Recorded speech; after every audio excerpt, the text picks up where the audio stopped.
I've always loved the outdoors. Growing up, I spent most of my summers threading between the towering pines and oaks of our state's backcountry, losing myself in the whispers of the wind and chatter of unseen critters. My father used to say I had bark for skin and sap for blood, and maybe he wasn't too far off. Even when life tugged me into the clamor of city living, concrete towers and neon glares that had no memory of starlight, I found my way back to those woods, those sanctuaries that whispered secrets older than any of us. Personally, I hated bringing people with me. Not every time, obviously, but damn, nothing is better than roughing it all by yourself. I've had experiences when I was younger bringing friends along just to have them complain about their problems the whole time, or get too drunk, or do some other undesirable thing. I had a consistent area that I'd been using for years, and I didn't want to spoil it by showing it to somebody who would abuse it. So for the most part, I went alone. It was during one of those long stretches, a 3-day holiday weekend, to be precise, when I decided to go deeper than I ever had before. I'd seen it once, a blue eye of a lake nestled in the crux of a canyon, far off the beaten path. I'd had a few conversations with local outdoor buffs, and confirmed it was real. A hidden treasure that only a handful knew about. Maps spread out on my kitchen table, packs stuffed with the essentials, and a buzz of excitement prickling underneath my skin. I set off early on a Friday morning. The road turned to dirt long before I reached the valley itself. My tires bounced over rocks and dry ruts, dust pluming around me, and it seemed like I was driving through a fog of my own making. The air down here had a different flavor, earthy and damp, layered with scents of wildflowers and decay. The deeper I went, the more the trees seemed to bend inward, as if they were watching and waiting. It took me another hour of navigating narrow paths, eyes flickering between the GPS and the ever-thickening forest, before I finally found a clearing. The sun glanced off the grass in golden waves, and in the distance, just past a slope of oak trees, I caught the shimmer of the lake. Up top, before the road dipped into the canyon, there were campers all over. Down here, I only saw 1 or 2 other campers set up, and they looked really rugged, outdoorsy types.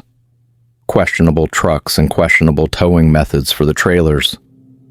Hell, I couldn't believe they even tried to get their equipment down there like that. Real pros who apparently knew the area themselves. I set up my camp far away from them with practiced ease. Tent pegged tight, hammock strung between 2 ancient oak trees, and a small ring of rocks for my fire. I laid back in my hammock, letting the gentle sway and the soft rustle of the leaves lull me into a stupor. The warmth of the afternoon seeped deep into my skin, and before I knew it, the sky was blushing with the first strokes of twilight. I startled awake, the air now tinged with a chill that smelled of loam and shadow. "Time to get to work," I muttered. I'd napped far longer than I intended to, and I still had a lot to do to get my camp set up. I'm kind of a big doomsday prepper, not really in my lifestyle, but when I do my outdoor activities, I always expect the worst. This means I gather lots of wood, secure the area, make sure my food is stashed properly, and my truck isn't wasting any battery, all that kind of stuff.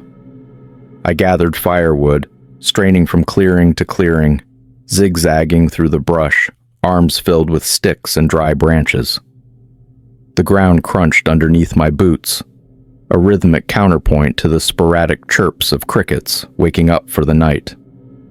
Just beyond the thicket, I reached a spot where the trees parted, giving me a view of the lake. The water was as smooth as glass, catching the last slivers of sunlight and painting them in streaks of molten orange. The rim of the canyon above darkened, swallowing the last rays and leaving the valley cloaked in velvety blue. It was beautiful. It was isolating.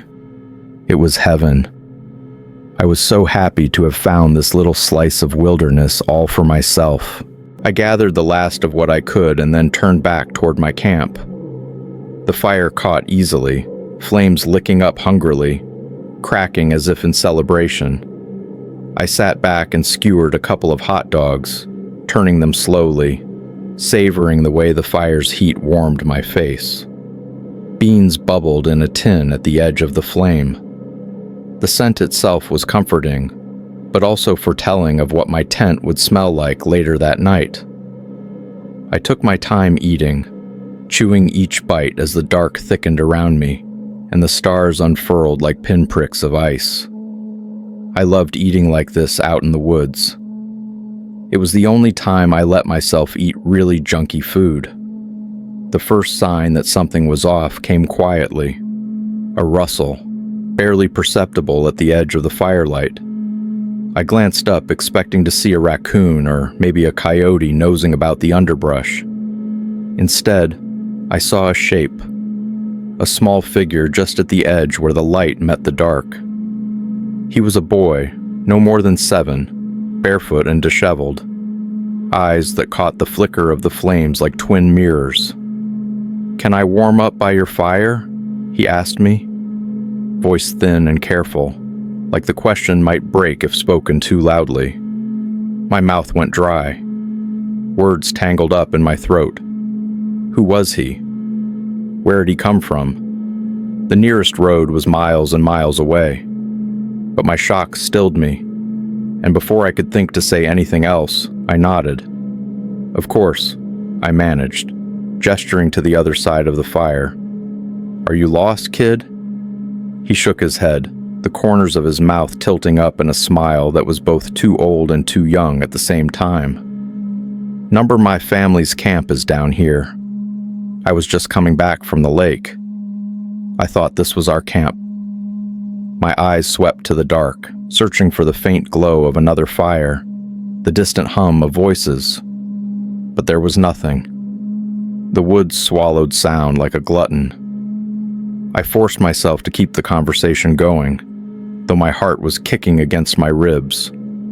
"It's late," I said, more to myself than him. "It's dark. Aren't you worried about getting turned around out here?" He looked at me, eyes unblinking. "Doesn't really matter down here. The trails are always the same." Something about the way he said that made my skin prickle. The flames cracked, spitting embers, and I flinched. He was right, but damn, it was creepy coming from a 7-year-old. Reminded me of children from Children of the Corn or something. "Do you have any more hot dogs?" he asked. "With ketchup?" I swallowed. The absurdity of the request made my brain stutter a little, but again, I found myself nodding, forcing my hand steady as I speared another hot dog and held it over the fire. The kid didn't move. He didn't even seem to blink, just watched me with those reflective eyes. I wrapped the hot dog in tinfoil and handed it across the fire. He took it with a polite nod and a soft, "Thank you," before turning and slipping back into the dark, away from the direction of the lake, away from any path I currently knew. Then he stopped at the edge of the light and turned around. "Do I have another one?" He was bold, but I couldn't deny him. I quickly prepped a second hot dog, wrapped it in a bun, and put some ketchup on it, just like the first, and then sent him on his way. He thanked me once more, and then went off into the woods. My eyes followed him, straining against the dark, until I saw it. The pale shapes of other people, just beyond the reach of the firelight. Indistinct, but definitely there, watching. One shifted, and I saw the glint of an eye, the soft movement of a head tilting. They stood like shadows, silent and waiting. My breath caught, and I nearly called out, but my voice shriveled up in my throat. As suddenly as they appeared, they melted back into the dark, the forest swallowing them without so much as a rustle. I stayed there, rigid, my eyes darting between the trees and the fire, heart pounding with a staccato rhythm in my chest. Minutes splintered into hours, the fire burning down to glowing coals while I sat guard, unable to shake the image of those silent watchers. Eventually, exhaustion weighed on me like lead. My eyes started to droop shut. I crawled into my tent and let sleep take me for good. The morning came in a rush of light and bird calls. I blinked awake, muscles stiff and mind heavy with the fog of restless dreams. The clearing itself looked unchanged, peaceful even, as if the night before had been nothing but a fever trick of the dark. But the footprints, small and pressed into the soft dirt by the fire, told me otherwise. I spent that morning scouring the area, looking for any sign of where the boy might have gone. When I didn't find anything, I made my way to a nearby camp that I'd passed by on the way in. A couple, weathered and friendly, sat by their own fire, sipping on steaming cups of instant coffee. "Sorry to bother you folks," I said, "but did you guys happen to see a kid last night?" Their faces darkened, glances flitting to each other before the woman answered. "Yeah, we did. He came by asking for food, barefoot. We ended up giving him some granola bars." A cold coil of dread tightened in my gut. "Did you happen to see anybody else?" The man nodded slowly. "Shapes, like people, out there in the woods. Too many for comfort." I compared notes with the couple for a bit, telling them the same weird thing had happened to me the night before, and I just couldn't place what, or why, or even how. Who the hell was living down here with a first grader? We decided to let the authorities know. The ranger who came by later had this look in his eyes that suggested he'd heard this all before. "We've had reports," he said, shifting uneasily, "and a story going around about a family living down here, hiding out, maybe on the run. But no one's gotten close enough to figure it all out. Fishermen say they see a kid on the shore of the lake every single weekend." I spent the rest of my weekend on edge after making the call. Every crackle of a branch or rustle of leaves sharpened my nerves. I saw him again, the boy, from a distance. He stood on the slope just above the lake, watching me, eyes glittering even in the light of day. This time there was no smile, just an emptiness that I'll admit chilled me. There were shapes too, the people, his family maybe, standing further up the hill. Their stillness was even more unnerving than his. They all looked young, but their energy was all off, and I had no interest in getting caught looking at them again. On the last morning of my trip, I packed up and left. The forest closed the door behind me, and I dared not open it again. I didn't end up going back to that spot. Not once. Or at least, not to that exact area. Regardless, when I'm camping, and the night presses close, and the wind moves my tent, I still think about that boy, and those silent watchers, who seem stitched into the darkness themselves. Often I wonder to myself, are they still down there? In that place where the trails are always the same?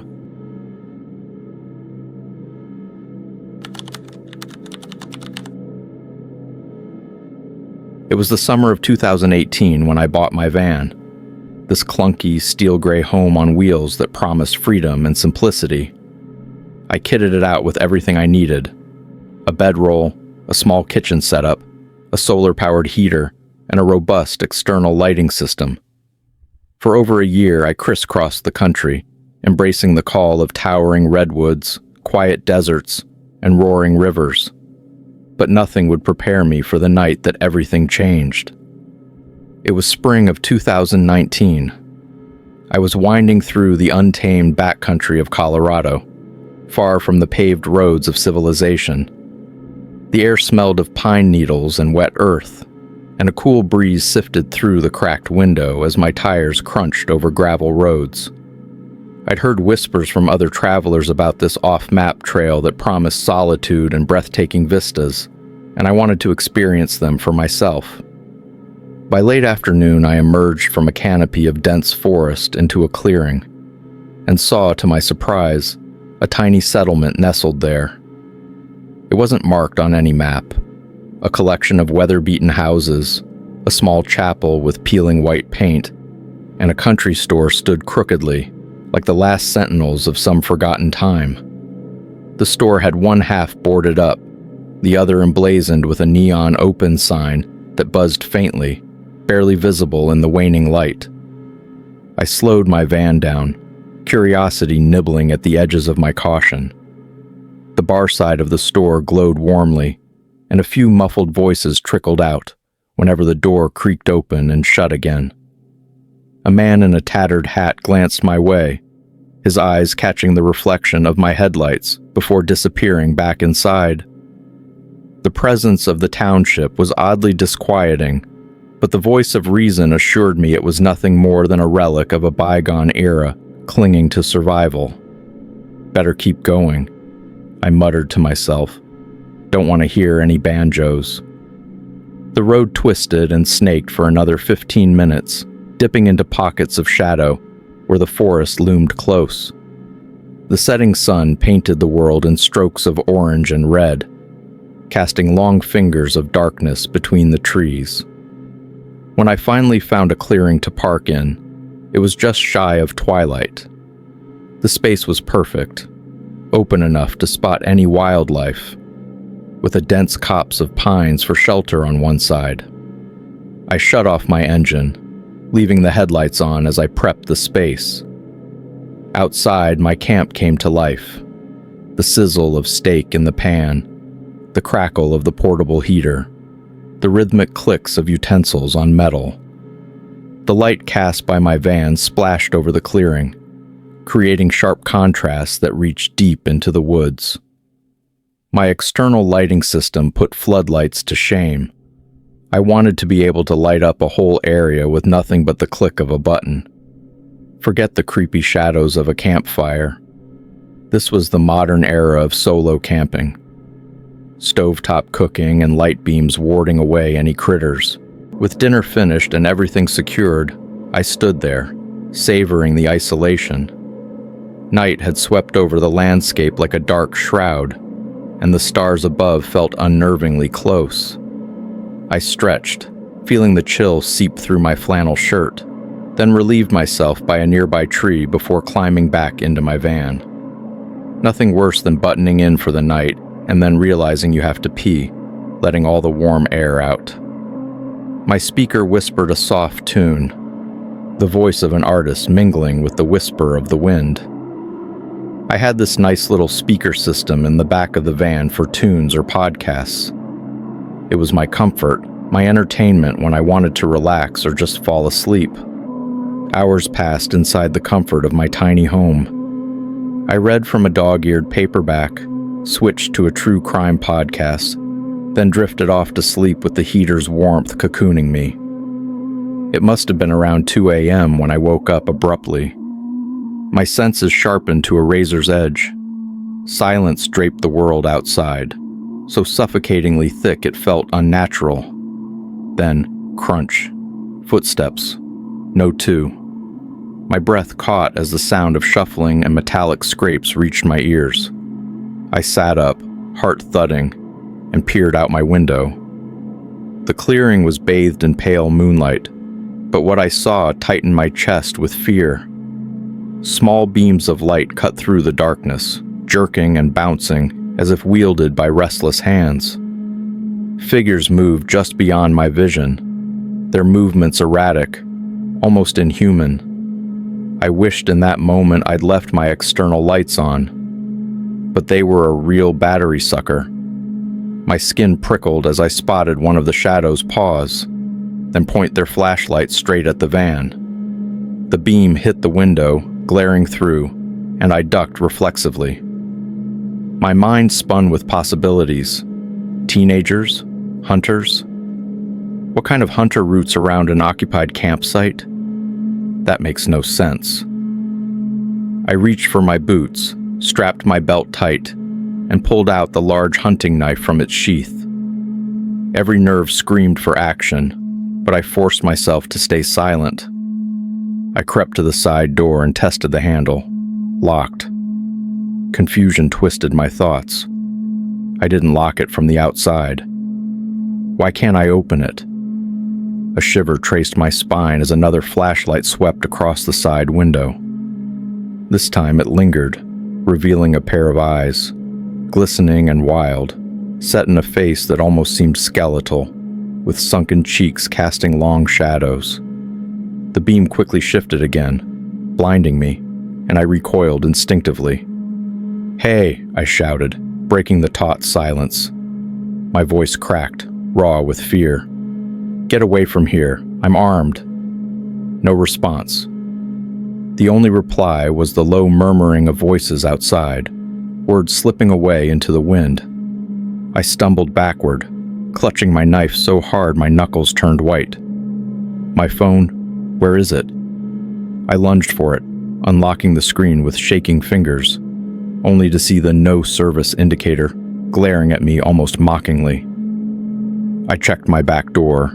It too was sealed shut. A metallic click echoed from above. I looked up, eyes wide, as the overhead hatch swung open with an unnatural creak. Cold air rushed in. There was a sound like a coin being flipped repeatedly, a metallic ringing that sent a chill down my spine. My pulse pounded so loudly I could hear it drumming in my ears. So somebody had locked me inside my van from the outside, and they were forcing me to exit through the roof hatch. Beyond sketchy. I remember sweating right through my clothes but shivering at the same time, almost like I was going through withdrawal. The hatch hovered open above me, gaping like a mouth. A voice deep within me screamed not to look, not to risk meeting whatever stared back from that void. Seconds stretched into eternity. Then with sudden violence, the hatch snapped shut, shaking the roof of the van. There were no footsteps up there, which creeped me out even more. I swallowed a scream and peeked out the side window. The figures were now on the move again, lights bobbing like fireflies in a mad dance. Only now they were sprinting, dashing back into the forest toward the distant township. Their retreat was a frenzy, beams flickering in a crazy pattern that made the shadows lurch and shudder. Honestly, there was so much movement it didn't even look like people, nor even flashlights. I couldn't tell what they were. Gritting my teeth, I tried the side door handle once more. This time it clicked open. Cool air rushed in, filled with the sharp scent of pine and something else, something metallic and sour. I stepped outside, my breath visible in the cold, and scanned the scene. Everything I'd left out was in disarray. Plates overturned, a pot rolled into the brush, but nothing was taken. The dirt around the van bore deep, curving impressions, like something heavy had been dragged or pressed. My heart faltered at the thought of what kind of ritual or game could leave such a mark. Enough of this, I muttered to myself. With frantic precision, I packed everything back into the van, slamming each door shut. I was not about to wait around for another round of this eerie dance. Within minutes, the headlights sliced through the blackness as I turned the van around, speeding deeper into the forest, past trees that stood like silent judges. I drove for nearly an hour, tires skidding over unseen potholes and roots, my mind racing with images of hollow-eyed figures and strange metallic sounds. When I finally stopped, my breath came in ragged gasps. The night was silent again, and exhaustion swept over me, heavy as a lead blanket. I didn't head for town. I was going deeper into the woods. Believe it or not, isolation and wilderness were my biggest security and defense. The further I could get from those people, the safer I'd be. I locked every door and checked them twice, then collapsed into my bedroll, knife clutched in my hand. Sleep came fitfully, interrupted by the smallest noises. The wind brushing leaves, the creak of the van settling on its wheels. Morning brought weak light filtered through the pines. My body ached with tension as I stepped outside to inspect my van once more. The chill of the night had given way to a still, eerie calm, but what I saw I couldn't comprehend. Around the van, the same patterns as before, those deep impressions. Only this time, they were fresher, clearer, and too perfectly spaced to be random. I ran a shaking hand over the marks, the cold seeping into my fingertips. There was something deliberate, almost ceremonial, about them. My mind flitted back to the strange village, to those figures sprinting back toward it in the dead of night. I wanted to believe this was all a prank, a group of locals pulling a fast one on a helpless stranger, but deep down I wasn't sure. The impressions in the dirt seemed to mock me with their silence. My mind raced with questions that refused to resolve into sense. What ritual leaves these marks? Who were those people? Was it some kind of cult? An ancient practice outsiders like me would never understand. The answers eluded me, dancing at the edge of reason. I snapped a few pictures of the impressions with my phone, a futile attempt to reassure myself I wasn't losing my mind. The morning sun crept higher, its light offering meager comfort, but daylight was thin solace now. The memories of last night clung to me like a greasy film. With a sigh of defeat, I resolved to head back toward civilization. I drove until I reached the next real town, a place bustling with people and mundane lives that seemed so distant from the terror I'd just experienced. The diner I pulled into buzzed with morning chatter and the clink of cutlery against ceramic.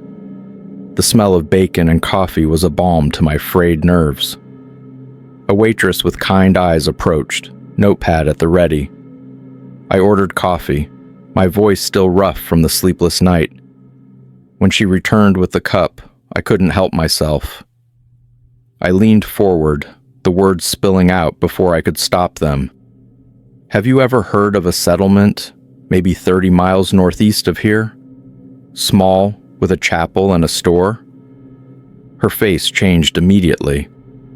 The warmth in her expression bottomed out, like someone had pulled the drain plug. She glanced at the older man sitting at the counter, who caught her look and frowned himself. Shouldn't be going out that way, the man said, turning to me fully. His weathered face was serious, and you could tell this was no joke. What do you mean? The man's lips thinned. He seemed to weigh his words carefully. That place, it's not on any map for a reason. Folks around here don't go there. Old stories say it's bad mojo. Some people say it used to be a mining town, until something drove everybody away. People get sick living out there. I swallowed, feeling the knot of dread tighten inside my gut. Last night, I saw... My voice cracked, and I had to take a breath before continuing. There were people there, with flashlights. They were surrounding my van, moving in these strange patterns. They looked... I hesitated. How could I explain eyes that seemed to see right through me? Or the unnatural way they moved? I didn't need another warning. I left the diner without finishing my coffee, hands still shaking, as I turned the ignition of the van and pointed it south, away from the mountains, away from that nameless town and the horrors it kept buried. The road stretched on ahead of me, winding and endless, but I didn't stop until the landscape changed to familiar populated areas. It was only when I parked outside a crowded supermarket, the chatter of ordinary people buzzing around me, that I finally allowed myself to breathe deeply and relax. I never found out who those people were or why they haunted those woods, but those marks and that night stayed with me long after leaving, almost a scar on the fabric of my wanderlust. Even now, as I tell you this story, I feel sick.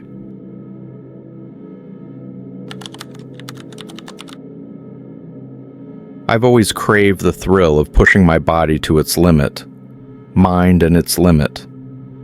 Back in college, I was known among my friends for planning the kind of camping trips that most people would scoff at. Trips into icy storms, the shriek of the wind biting at every exposed inch of your skin, or deep into snow-blanketed woods, where silence reigned like a tyrant. Those adventures were born from afternoon spins with a rock climbing club, a motley crew of daredevils who thrived on the challenge of pairing physical exertion with bouts of extreme weather. For me, the harder the trip, the more accomplished I would feel when I made it out the other side, exhausted but exhilarated. It became an addiction of sorts, a badge of honor among us adrenaline seekers. So when the idea of camping in Death Valley during peak summer heat gripped me, it was only natural that I'd take it as the ultimate test. But I'm not foolish. I knew Death Valley could be lethal, so I decided on a series of practice runs in the lesser-known deserts along the Arizona and Utah borders first. These places were desolate, with nothing to offer but sand, scrub, and relentless heat. They would teach me patience, sharpen my survival techniques, building makeshift sunshades, learning the best methods to trap cool air, and testing how far I could push my water rations before my body would start to protest. It was during one of these trips that I found myself deeper in isolation than ever before, 60 miles from the nearest town, and surrounded by a landscape that felt untouched by human hands. The sun blazed with an angry white in the sky as I set up my campsite. The heat shimmered in waves, painting the horizon in mirages that wavered and taunted my eyes. I spent hours practicing various ways to construct emergency shelters, digging shallow trenches, lining them with tarps weighed down by rocks. Each bead of sweat that trickled down my neck seemed to hiss into nothingness as it touched the ground. By the time the sun began its slow descent, casting the sky in bands of orange and purple, I felt deep exhaustion in my bones, but also a sense of achievement. I decided to hike down into the nearby dry creek bed, hoping the lower elevation would be a fraction cooler. My boots crunched against the cracked earth, every step echoing into the expanse. And that's when I saw them, a pair of shoes, bright white under the waning sunlight, half buried in the sand. I frowned and stepped closer, curiosity gnawing at the edge of my exhaustion. The shoes were splattered with dark, crusted stains. As I prodded one with a stick, it rolled just enough for me to see that they were filled with a grotesque slurry of dried blood and unidentifiable fragments. My pulse spiked with adrenaline. The distant hum of cicadas seemed to swell to a shriek. An animal attack, I told myself. Maybe a coyote or even a snake bite gone wrong. But there was a nagging whisper in my mind telling me that didn't add up. Shoes that neatly placed, in a place so untouched. And that much blood? What the hell was inside of them? Toes? The sun sank further, and long dark shadows stretched across the sand, turning the once familiar landscape into something alien and unfathomable. It wasn't dark yet, but it would be in a couple of hours. I stood there for a few more moments, scanning the flat plains, looking for movement or signs of life. There was nothing, only the wind brushing against the dry brush. I forced myself to turn away, my throat tight, and made my way back to camp. The ground felt less solid now under my feet, as if it might give way to reveal something hidden, something unspeakable, something that might kill me. As I neared my tent, I saw more clothes scattered like debris along the path, snagged on thorny bushes and half covered by sand. A pair of jeans, a torn blouse, each one stained with that same telltale red-brown splatter. My heart sank, and I broke into a run, skidding to a halt at my camp. My gear was still in place, untouched. But now I felt eyes on me, a pressure against the back of my neck that made the fine hairs stand on end. It was a spooky, almost primal feeling. I spent the next hour securing everything. I made sure my tarp and tent stakes were tight, hid my small, reflective emergency blankets from plain view, and kept my flashlight and loaded .22 pistol ready. I crouched low, listening to the silence that had swallowed the desert. No coyotes now, no flutter of wings. Just an expanse of emptiness so deep it felt like it could consume me. I took another deep breath and grabbed my binoculars, climbing a short bluff that overlooked the basin. My legs trembled slightly as I ascended, muscles tight from the weariness of the day and the tension of what I'd seen earlier. From that vantage point, I scanned the miles of cracked earth and pale shrubs with meticulous care.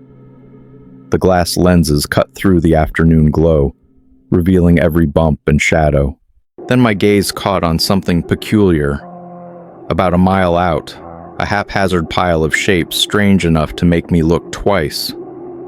I squinted, adjusted the focus, and saw what appeared to be a chaotic scattering of clothes, wigs, shoes, high heels, even makeup kits, all marked with that same dark smear. Blood. A shiver went through me, sweat freezing on my skin in spite of the heat. The breeze picked up slightly now, rustling the sparse vegetation. I swore it carried with it the faintest hint of decay. I lowered the binoculars and rubbed my eyes, as if waking myself from a nightmare. But when I looked again, the sight remained. The quiet around me was deafening now, pressing down until even my breath seemed like a betrayal. Whoever, or whatever, had left those things out there, it hadn't been the work of Mother Nature. I didn't know if it was a killer's discard pile or some grim shrine, but my instinct screamed at me to get out. I wandered in that direction to inspect what I'd seen through the glass. And sure enough, there were all kinds of women's belongings scattered for almost a mile. Dresses, shoes, dozens of fingernail extensions embedded in the sand. It was super weird, super creepy. The sun bled out over the horizon, leaving only a thin strip of deep red. Deep down, I knew I should leave now while there was still enough light to make the drive easier, but my gear was too scattered, and my car was parked far off. Every instinct inside me told me not to make a mistake that would leave me stranded in the desert at night. So, reluctantly, I decided to stay, if only to gather my things at first light. I ended up building a small fire, more for comfort than anything else, forcing down some dehydrated food, while keeping one eye on that expanse beyond me. The flames cast jittery orange shadows on the rocks and brush, flickering like warning signals. I doused the fire as soon as I could, wanting to stay hidden from view. I only needed it to warm water for my dinner. I tucked into the shadows near my car, settled in with my pistol at my side and my ears straining to catch every whisper of the desert. I'd rearranged my camp before sundown, moving it as close to my car as possible. My makeshift fire pit was far off, so as not to give away my position in the dark. Once I was done eating and had doused the flames, I walked back to my car and hunkered down. Hours passed. Fatigue nipped at the edges of my awareness, urging me to close my eyes, if only for a second. But then, faint and far, a voice echoed out across the basin, a long, drawn-out holler that twisted and warped as it reached me. My heart leapt into my throat. Another voice joined it, shouting back, the sound too high-pitched and full of static to be natural. Drunk, delirious. The voices argued back, curses I couldn't quite make out, then erupted into peals of laughter that turned my stomach. They were close, maybe a mile or two at most, and moving. I gripped my pistol tight, hands sweating as I listened. The shouts rose and fell, moving across the landscape without any discernible path, until the growl of an engine shattered the stillness. A car screeched and spun in the distance, roaring away with a fury that made the echoes bounce between the cliffs. Then, silence once more. Thick. Accusing. I couldn't wait for morning. My gut was tight with dread, and the idea of being found out here, isolated and alone, gnawed at my resolve. I scrambled to pack what I could, leaving behind what I didn't need. My fingers were numb and fumbling. My car clock blinked at 3:02 a.m. as I pulled onto the dirt road, the beams of my headlights cutting weak, jagged paths through the dark. The road was pitted and rough, my teeth jarred with every mile. But I pressed the gas, wanting nothing more than to see the small lights of the nearest town. And then I saw headlights up ahead, bright and racing toward me from a side path. The shadow of a car behind them moving fast. Far too fast. I gritted my teeth and pushed harder on the accelerator. The landscape blurred at the edges of my vision, my pulse pounding so hard it could have been another engine. The headlights kept pace with me, a hunter's gleam in the rearview mirror. But the distance between us grew as the road finally smoothed out. By the time I reached the intersection marking the main highway, the lights behind me had faded, swallowed up by the desert's maw. Dawn was just a pale line when I found a gas station with a flickering neon sign. As soon as I got a signal, I called the police, breathless, recounting every detail I could. The shoes, the bloody clothes, the voices, the pursuit. The officer on the other end was silent for a moment, then promised to send somebody out to check it. I sat in that parking lot as the sky warmed to pink, the hum of life all around me. But those questions never left. Who had been out there, and what had they done? I never found out if anything came from my report to the police, but I really hope it did. Everyone just tells it was a dumb sight,